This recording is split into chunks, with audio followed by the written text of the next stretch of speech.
Back. ఇంకా కొన్ని పల్లెల్లో ఎవరికైనా ఎయిడ్స్ సోకినట్లయితే ఒక మూఢనమ్మకం కింద ఆచరిస్తున్నారంటారా? ఏమంటారు దీని గురించి మీరు?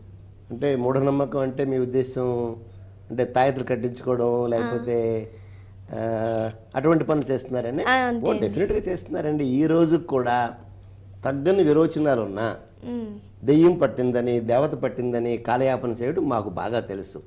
బరువు తగ్గిపోతుంటే దెయ్యం కొట్టేసింది, భూతం కొట్టేసింది, చిల్లంగి పెట్టారు, ఇటువంటి అనేక మూఢనమ్మకాలతో చాలామంది హెచ్ఐవి రోగులు ఆఖరి దశ వరకు అంటే ఏంటి, వారి CD4 కణాల సంఖ్య 10కు 20కు పడిపోయినంత వరకు, వైరల్ లోడు 30 lakhs 40 lakhs లేకపోతే 2 కోట్లు పెరిగినంత వరకు కూడా వైద్యం చేయించుకోకుండా మనుషులు పుల్ల అంటే తెలుసు కదా మీకు, కట్టి పుల్ల అయిపోయినప్పుడు కూడా మెడ నిండా మా హాస్పిటల్కి వస్తుంటారు, తాయెత్తులు కట్టించుకొని చేతులు పెద్ద పెద్ద దండలు కట్టించుకొని వస్తుంటారు.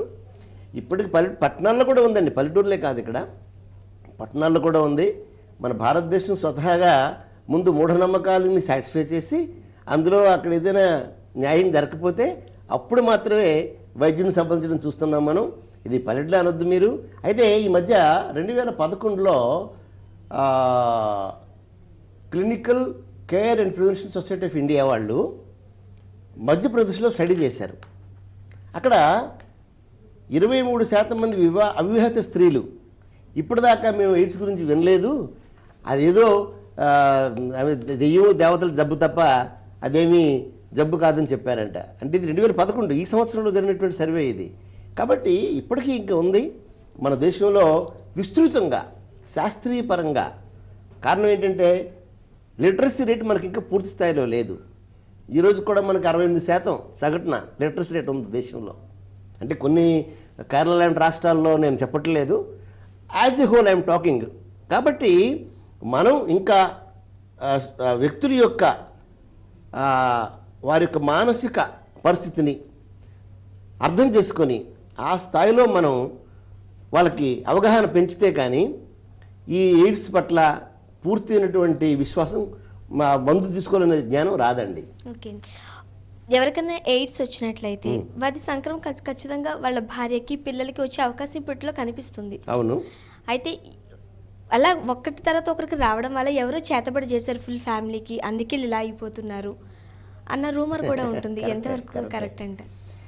చేతబడి అనేటటువంటిది ఈవేళకి కూడా మనకి చాలా, ఇప్పుడు మీకు తెలంగాణ ప్రాంతంలో మనం గమనిస్తే అస్తమానం ఏదైనా చిన్న జబ్బు వచ్చినప్పుడు కూడాను అంటే ఒక్కొక్క ప్రాంతంలో ఒక్కొక్క రకం పేరుతో ఉంది. ఇది ఇక్కడ చేతబడి అంటారు, ఆంధ్ర ప్రాంతంలో చిల్లంగి అంటారు. ఇలాగేంటంటే అది వ్యాప్తి అవ్వడానికి కారణం వైరస్కున్న నేచర్ అది. బికాజ్ అది సెక్షువల్ ఇంటర్కోర్స్ వల్ల అది వ్యాప్తి చెందుతుంది. కాబట్టి ఫ్యామిలీలో అందరికీ వస్తున్నప్పుడు అంటే ఒక బిడ్డకు వచ్చింది, భార్యకు వచ్చింది, భర్తకు వచ్చింది, సహజంగానే ఏదో ఎవరో ప్రయోగించారు. ఇప్పుడు మీరు ఒరిస్సాకి వెళితే ఒరిస్సాలో చాలా కొన్ని గ్రామీణ ప్రాంతాల్లో కీళ్ళ నొప్పులు కూడా అక్కడ మీకు మంత్రం వేయించుకుంటాడు తప్ప వైద్యంగా వెళ్ళాను. So that is the stage in our country even today. అందుకని ఈ చేతబడులు మూఢనమ్మకాలు ఇవి తొలగాలంటే మీ TV9 లాంటి సంస్థలు ఉధృతంగా ఒక I call it is like a war footing అంటాం మనం, యుద్ధ ప్రాతిపదిక మీద ప్రజల్లోకి మీరు వెళ్ళి నేరుగా, అంటే స్టూడియో బేస్డ్ ప్రోగ్రాం కాకుండా పబ్లిక్ వెళ్ళిపోయి పబ్లిక్తో ఇంటరాక్ట్ అయ్యి అక్కడ నుంచి లైవ్ టెలికాస్ట్ చేసి వారికి బాధలు ఏంటి, కష్టాలు ఏంటి, ఎందుకు జరుగుతుంది అట్లాగా, అది తప్పని వారి చేత మనం చెప్పించగలిగితే అప్పుడు సమాజం ఆరోగ్యవంతంగా మారుతుందండి. ఓకే అండి, ఇప్పుడు ఎయిడ్స్ హెచ్ఐవి 2 వర్డ్స్, అవి చాలా మందికి డిఫరెన్స్ తెలీదు. అసలు హెచ్ఐవి అంటే ఏంటి, ఎయిడ్స్ అంటే ఏంటండి, ఏది ప్రమాదకరం? రెండు ఒకటే. హెచ్ఐవి అంటే వైరస్. ఓకే. ఈ వైరస్ వల్ల వచ్చినటువంటి వ్యాధి పేరు ఎయిడ్స్. ఓకే. అయితే హెచ్ఐవి శరీరంలో ప్రవేశించిన తర్వాత ఆ వ్యక్తి యొక్క శక్తి సామర్థ్యాలు బట్టి, బలాన్ని బట్టి, ఇమ్యూనిటీ అంటాం మనము, అంటే వారికి వంశపారంపర్యంగా వచ్చినటువంటి శక్తి అంటే ఇమ్యూనిటీ బట్టి వారికి ఆలస్యంగా వాళ్ళు ఎయిడ్స్ రోగులుగా మారచ్చు. వైరస్ ఎప్పుడైతే బాడీలో ఉందో నిరంతరం దాని సంతతి పెంచుకుంటూ అనేక మందిలో ఈ CD4 కణాల సంఖ్య బాగా తగ్గిపోయి, అంటే తెల్ల కణాల సంఖ్య తగ్గిపోయి ఈ వారి యొక్క రోగ నిరోధక యంత్రాంగం చిన్నబిన్నం అయిపోయిన తర్వాత ఆ పరిస్థితుల్లో అవకాశవాద వ్యాధులు అంటాం మనం, అంటే నోట్లో తెల్లని పూత రావడము, లేకపోతే గొంతుకులో పూత రావడము, గొంతు మింగిలా కష్టపడటము, తర్వాత అదే పనిగా దగ్గు రావడము, కొందరికేమో న్యూమోనియా రావడము, మరి కొందరిలో క్షయ రావడము, అలాగే గర్భిణి మామూలు స్త్రీల్లో అయితే పీరియడ్స్ 10 రోజులైనా తగ్గినటువంటి పీరియడ్స్తో వాళ్ళు సివియర్గా బాధపడము. ఇటువంటి రిపీటెడ్ ఇన్ఫెక్షన్స్ వచ్చినప్పుడు హెచ్ఐవి వ్యక్తులందరూ కూడాను ఎయిడ్స్ రోగులుగా మారే ప్రమాదం ఉంది.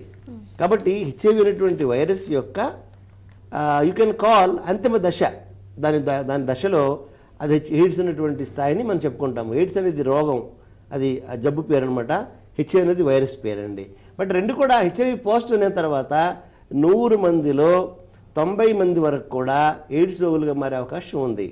అతి కొద్ది మందిలో ఆ వైరస్ నిద్రాణ వ్యవస్థలో ఉండి అది అలాగే ఏ రకమైన చైతన్యం లేకుండా వారు పాజిటివ్ ఉన్నప్పుడు కూడా ఏ ప్రమాదం లేకుండా హాయిగా ఉంటారు.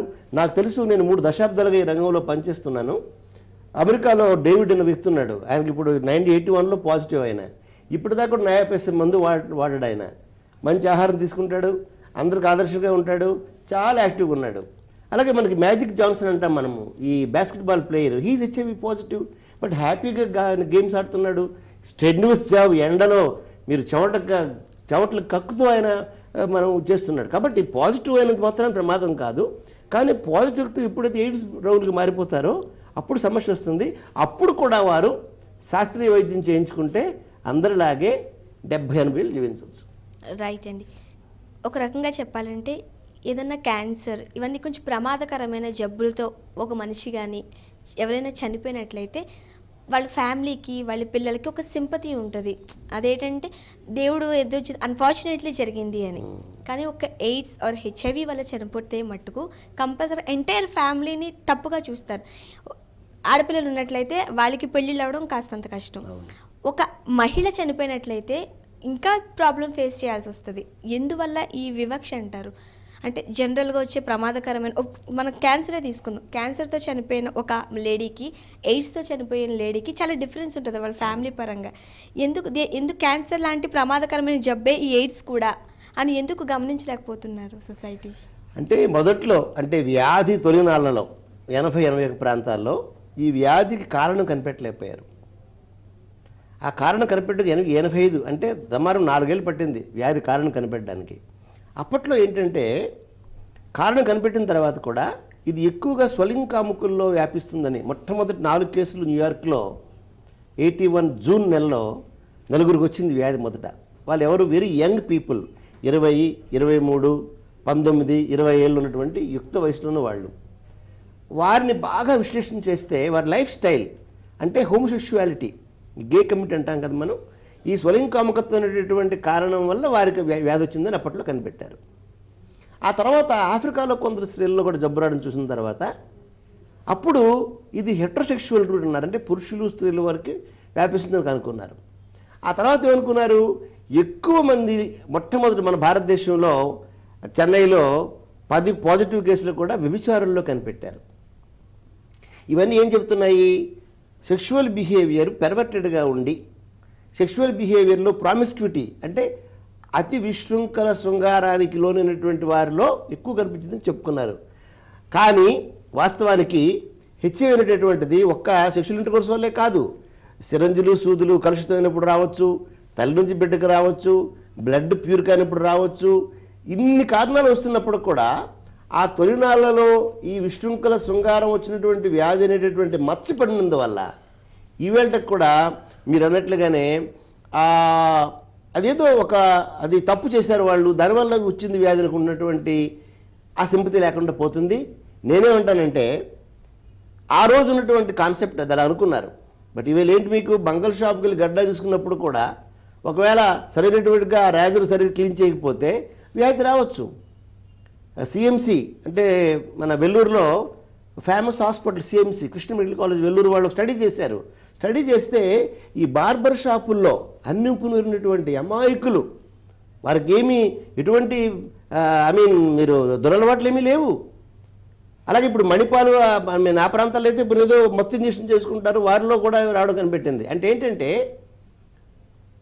మంచి అలవాట్లు లేనటువంటి కొన్ని వ్యక్తుల్లో మొదట్లో ఈ వ్యాధి కనిపెట్టారు కాబట్టి ఈ వ్యాధులు అందరినీ కూడా ఆ జమ కింద కట్టేసేసి వారిని అగౌరవపరుస్తున్నారు. కానీ అది తప్పు.